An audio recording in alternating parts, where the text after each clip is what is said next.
Hi. ஒவ்வொரு time India வரும்போதும் எங்கெல்லாம் போறோம், யாரெல்லாம் மீட் பண்ண போறோம், எவ்வளோ நேரம் அங்கே டைம் ஸ்பெண்ட் பண்ண போறோம், அப்புறம் என்னென்ன பொருளெல்லாம் ரிட்டர்ன் வரும்போது பேக் பண்ணி எடுத்துகிட்டு வரப்போகிறோம், அப்புறம் அது போக இந்த பர்சனல் ஒர்க், அதாவது பேங்க் ஒர்க்கு ஏதாவதுலாம் இருக்கும்ல, அந்த பெண்டிங் ஒர்க்கெல்லாம் முடிச்சுட்டு வர்றது, அப்புறம் எந்த ஹோட்டலில் சாப்பிட போகிறோம் அப்படிங்கிறதெல்லாம் கொண்டு ஷெடியூல் பண்ணி போட்டுட்டு தான் வருவோம். ஏன்னா நம்ம இருக்க போகிற டேஸ் வந்து கொஞ்சம் கம்மியான டேஸாக தான் இருக்கும். கொஞ்சம் நம்ம வந்து இயர்லியராக இந்த ஒர்க்கெல்லாம் முடிச்சுட்டா ஃபேமிலியோட கொஞ்சம் டைம் ஸ்பெண்ட் பண்ணலாம் அப்படின்னு நினச்சி தான் வருவோம்.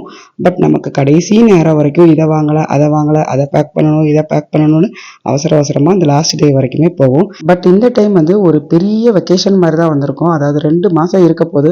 ஸோ எந்த ஒர்க்குமே நம்ம ஷெடியூல் பண்ணிக்க தேவையில்லை. 2 மாதம் டைமில் என்னென்ன ஒர்க் இருக்கோ அதெல்லாம் முடிச்சுட்டு வரலாம் அப்படின்னு தான் பிளான் பண்ணியிருந்தோம். பட் வந்த முதல் 2 வாரம் எப்படி போச்சுன்னே தெரியல. அப்படியே கடகடன்னு ஓடி போச்சு. அஸ் யூஷுவல் ஃப்ரெண்ட்ஸ் மீட்டப்பு, ஃபேமிலி மீட்டப்பு, அப்புறம் நம்ம பெண்டிங் ஒர்க்ஸ்லாம் பார்க்குறது, அப்படி இப்படின்னு 2 வாரம் கிட்டத்தட்ட ஓடி போயிடுச்சு.